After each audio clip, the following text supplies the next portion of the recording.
নাহমাদুহু ওয়া নুসাল্লি আলা রাসূলিহিল কারীম আম্মা বাদ। আসসালামু আলাইকুম ওয়া রাহমাতুল্লাহ। প্রিয় দর্শক, আলোর কথা চ্যানেলে আপনাদের অভিনন্দন। প্রিয় দর্শক, আমি উপস্থাপন করব সকল প্রকার পেরেশানি দূর করার আমলটি। আশা করি আজকের আমলটি আপনাদের অনেক অনেক উপকারে আসবে। হযরত আবু দারদা রাদিয়াল্লাহু তাআলা বলেন, যে ব্যক্তি সকাল বিকাল 7 বার খাঁটি মনে বর্ণিত দোয়াটি পাঠ করবে অথবা ফজিলতের প্রতি ইয়াকিন ছাড়া এমনিতেই পাঠ করবে, আল্লাহ তাআলা তাকে সকল প্রকার দুশ্চিন্তা থেকে হেফাজত করবে। আবু দাউদ শরীফ।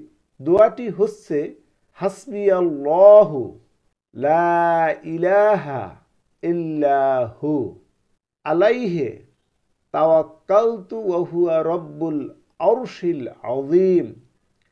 দোয়াটি হচ্ছে হাসবিয়াল্লাহু লা ইলাহা ইল্লাহু আলাইহি তাওয়াক্কালতু ওয়া হুয়া রব্বুল আরশিল আযীম।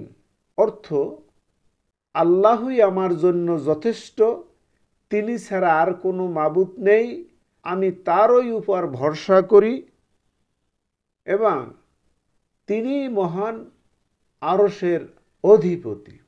আমরা আমলটি আবার শিখে নেই যে হযরত আবু দারদা রাদিয়াল্লাহু তাআলা বলেন, যে ব্যক্তি সকাল বিকাল 7 বার খাঁটি মনে বর্ণিত দোয়াটি পাঠ করবে অথবা ফজিলতের প্রতি ইয়াকিন ছাড়া এমনিতেই পাঠ করবে, আল্লাহ তাআলা তাকে সকল প্রকার দুশ্চিন্তা থেকে হেফাজত করবেন। আবু দাউদ শরীফ। দোয়াটি হচ্ছে হাসবিয়াল্লাহু লা ইলাহা ইল্লাহু আলাইহি তাওয়াক্কালতু ওয়া হুয়া রব্বুল আরশিল আযীম। অর্থ, আল্লাহই আমার জন্য যথেষ্ট, তিনি ছাড়া আর কোনো মাবুদ নেই, আমি তারই উপর ভরসা করি এবং তিনি মহান আরশের অধিপতি। প্রিয় দর্শক, মানুষের বিভিন্ন পেরেশানি আছে, এই পেরেশানি দূর করতে পারেন একমাত্র আল্লাহ তাআলাই। প্রিয় দর্শক, মানুষ অনেক সময় অনেক পেরেশানির মধ্যে পড়ে, আর এই পেরেশানি দূর করার জন্য এই বিশেষ আমলটি আমরা করব।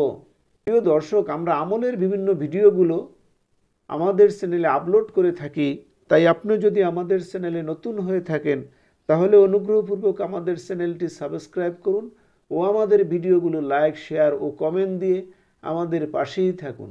এতক্ষণ ভিডিওটি দেখার জন্য আপনাদের সকলকে ধন্যবাদ।